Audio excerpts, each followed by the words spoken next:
we are with Angel Elaye, who is in the new TV series, One Faith, Yes, and Angel is playing Debbie.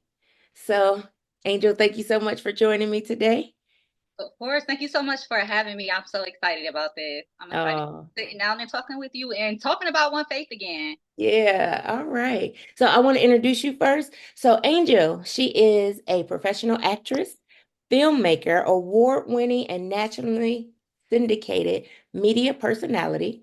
She's an entrepreneur, community activist, and mother, and she's a retired Marine. So, Yes, thank you for your service. thank you so much. Yeah. And then I just want to talk about what I thought was fascinating when I was reading your bio. You started as a junior editor. I did. So Yeah. I entered a contest when I was 15. It was a writing contest. It was a branch from the New York Post. Hmm. And they were putting it in all like urban communities. So I was a sophomore in high school and I wrote an essay and then they had us editing like articles and I don't know how I beat all these kids. It was like 2,000 kids and I beat all of the kids. So Yeah. I'm 15 years old working downtown in a high-rise office with professional editors and it was just the best experience. Oh, amen.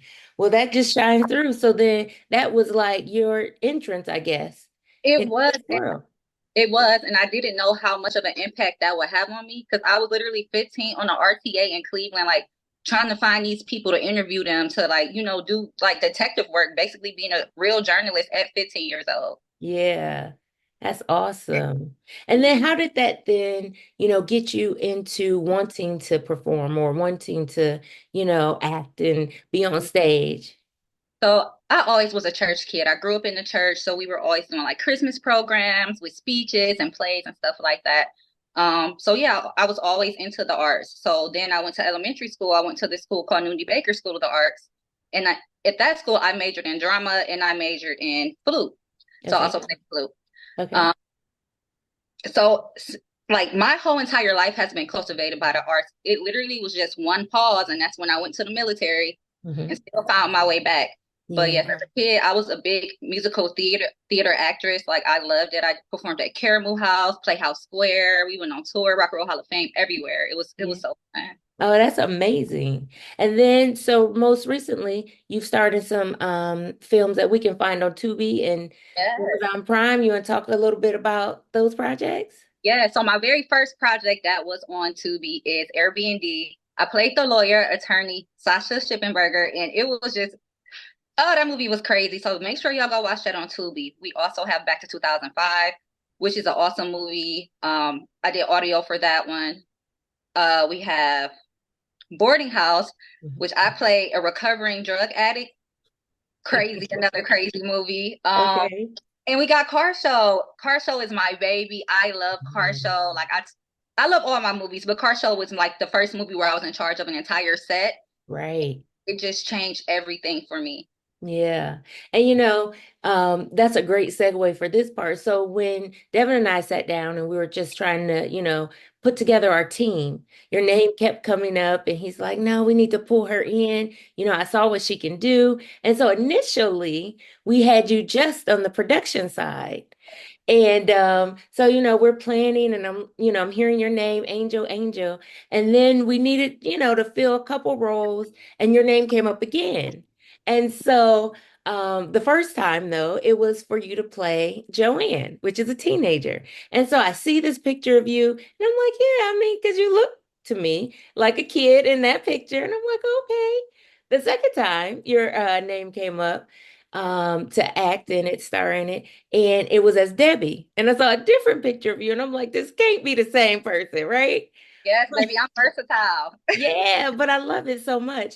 And so, when you stepped in and you just agreed to do both parts, right? It was so amazing for me to watch you Oh, thank like pivot so quickly because I saw you that morning in your productive production role, right? You making you. sure everybody's in the holding area, and then you changed into that gown and you emerged as Debbie. You want I emerged as Debbie, okay? Debbie is something else. Yeah. So first of all, I want to say that I am so grateful for whoever was speaking my name up in these rooms. Like we've never met each other. Mhm. Um, I never met Crystal, who's also the casting director. So for that to happen was beautiful. What is even more beautiful is, I saw Devin at the car show after party, and he was like, I think it was the last day. It was the very last day. He said, just put an audition in for me tonight. Just please put this audition in. That was for Joanne. Yeah. So I went home and I put the audition in. It probably was like at 11:59, like late at night. Um, and they called and they told me I got the part for Joanne. Hmm. So I'm doing a Disney film, and it's Disney. So I'm at the bottom right now because I'm just starting out, and I'm Right. doing PA work for travel. So that's just paperwork. Hmm. And somebody calls me and they say, "Hey," and I'm up here thinking like, "Oh my gosh." I'm looking at everybody else coming in doing the jobs that I normally do on an independent set, wanting that to be me. And I got that phone call, Yeah. and Jill had asked me, she said, "Hey, are you open to taking another role?" I said, "Yeah." So I'm thinking it's a smaller role. I'm like, "Okay, yeah, I'm open to that. That's fine." Yeah. She said, "Are you okay with playing Romeo Miller's love interest?" I said, "You don't call my phone and ask me no questions like that. You know the answer is yes." Right. So I just felt like it was a beautiful, like full circle surreal moment for me sitting there at Disney, doing travel paperwork when I know that I like to be in the field. I like to be on the set, behind the camera, in the front of it. And I Hmm. just felt like, wow, God really answers prayers, and this is my time. Yeah, and it is. I mean, that was such a breakout role, I feel, for you. Uh, yeah. I'm So, so grateful. oh, we're glad to have you. But Thank talk you. about Debbie. Tell us a little bit about, So yeah, Debbie is a character, and we all have characters in our life. So you might have somebody in your head when you see Debbie, like, "Ooh, yeah, she's a Debbie for sure." yeah. But Debbie, she's a mother, she's a fiance, she's a friend, if that's what you want to call her. But she honestly has a great village. However, she is just what can I say without giving too much away? She's Right, tired. right. She has trauma. Hmm. She is a product of her environment, and you're going to see a lot of that.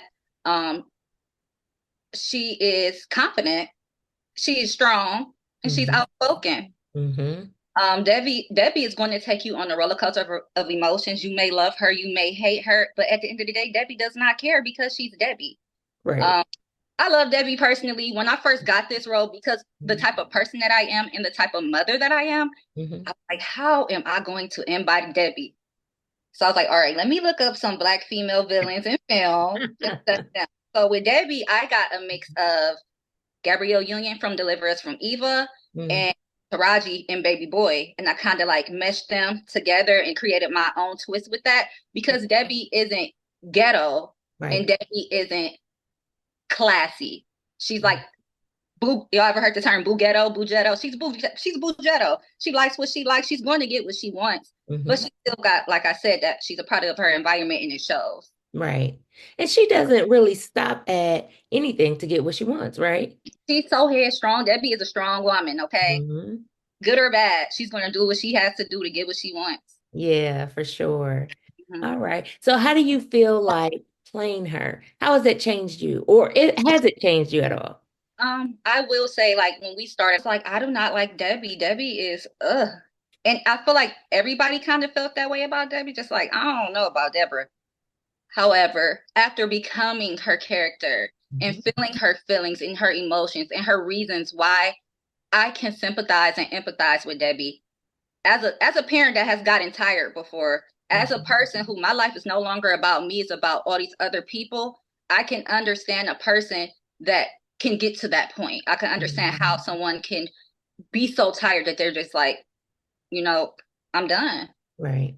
But I started out not liking Debbie, but Debbie, that's my girl now. I love me some Big Deb. Yeah. The Big Deb energy. Right, for sure. But when you talk about then, how you've grown to love her. And so we kind of talk about then what one faith is about and what it truly, represents. I think that your description of Debbie and how being a product of your environment, how that plays into it, because a lot of people think one faith is solely a faith-based project, right? And they think that if you are a person of the church or a person of faith, you have to look one certain way. So, can you talk to us a little bit about just what you feel that one faith is and how that plays into that? I think one faith is an accurate depiction of real people in real church. We all don't go to church, but if you have gone to church, you know that people are going through their own trials and tribulations, and they come to church and they try to show up, as in the image of God. And Hmm. I think one faith is all of these people trying to get back to that godly image that's within them, but they're human, and that's okay. That's why you have to have that faith. I think one faith is it's way more than just a Christian series. It's a healing experience for people. It's telling not just these character stories, but stories of the viewers, stories of the people that were a part of this. Um, every day, it was at least one person leaving set emotional because it was just so intense. And I hope that the viewers get what we got out of it because it was just, I've never been on the set and experienced anything like this. In particular, I want to give a shout out to Sheila. It's this Hmm. one scene that hit home for me. So September 2014, I had a baby and she passed away shortly after I had her. This will be the 10-year anniversary of that. And it was a scene where with Sheila, and she played this part so well. Like all the hairs on my body was standing up. I was shaking, and I was just like, I came out to you, I think, and I Hmm. said, this happened to me, Yeah. Yeah. and nobody on that set knew that. And I was crying in the hallway, and I don't even get emotional about it anymore. But I Hmm. don't know that just the energy of that set, just the energy of one faith, it Hmm. healed me. Every day I left feeling better than when I came in. So it's just even like to just, think about what we experienced, or it's just you can't come up with the words for it. So one faith is about real life. It's Yeah. about us helping each other heal. It's about us breaking generational curses. It's Mm. about us beating these traumas. So yes, one faith. Oh my gosh, y'all. When I tell y'all this is so beautifully written, the characters are so well rounded, you're going to find somebody to relate to in some way. I got the eye of the tiger. There's no way that I can win. Just as long as I keep trying. No such thing as the limit. I'm out here shining. Cause I stay grinding. I'm out here shining. Cause I stay grinding. Come on, somebody tell me I'ma lose. I'ma beat it till it can't be beat. I'm on the lose. That's